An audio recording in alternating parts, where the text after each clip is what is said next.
We'd like to start the interview by asking you to give us your name and your rank. James Michael Hoffman II. I go by Jim. Rank is Lieutenant Colonel, retired. And what branch of service were you in? I was Army National Guard and Active Army. And when did you serve? I served from December of 1993 on Pearl Harbor Day till June 28th of 2023. What is your connection to Southwest Virginia? My mother's family, the Gregories.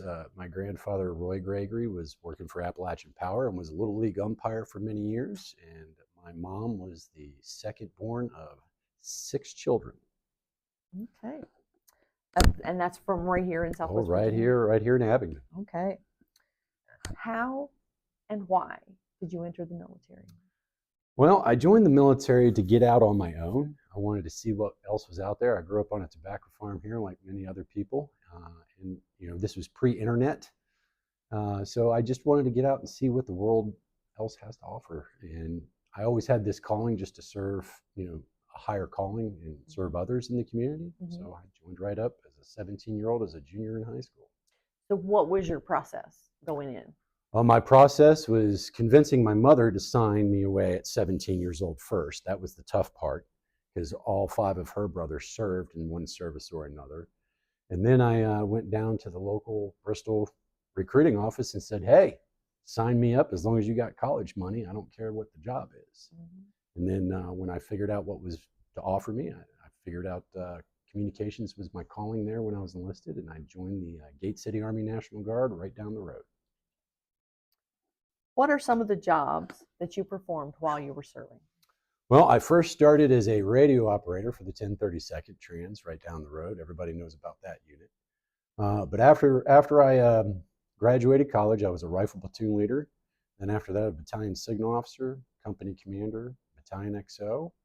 I was a joint staff project manager for 3 years, instructor at the Joint Cyber Operations School at the National Defense University Joint Forces Staff College.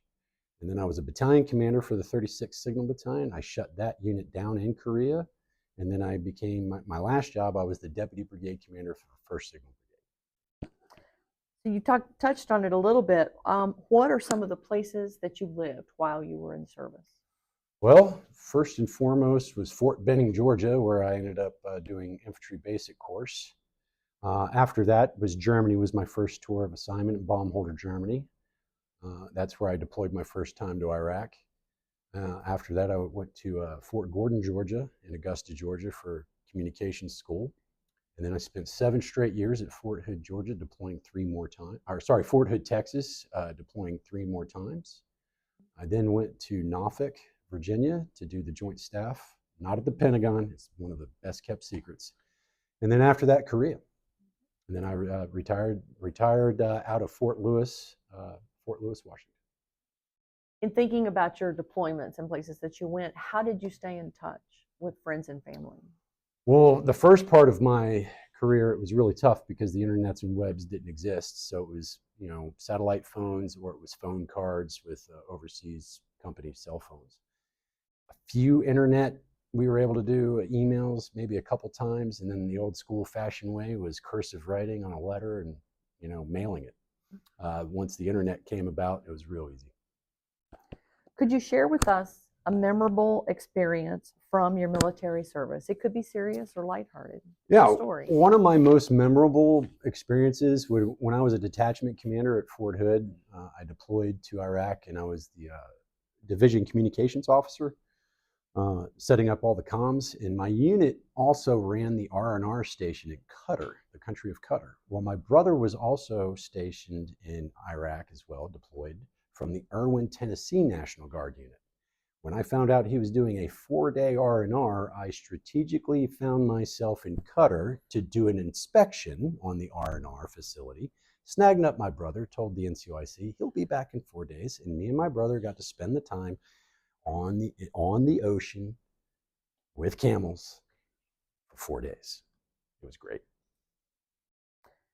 And finally, what message would you like to pass on to the next generation about military service? If you're thinking about military service, do your research and your due diligence first. It is not just a job, it is a lifestyle that you will be all encompassed with. and own your own journey in that. Do not let someone choose your job or choose your way of doing military service for you. It has to be your choice, your calling, your adventure, or you're just going to be living someone else's dream.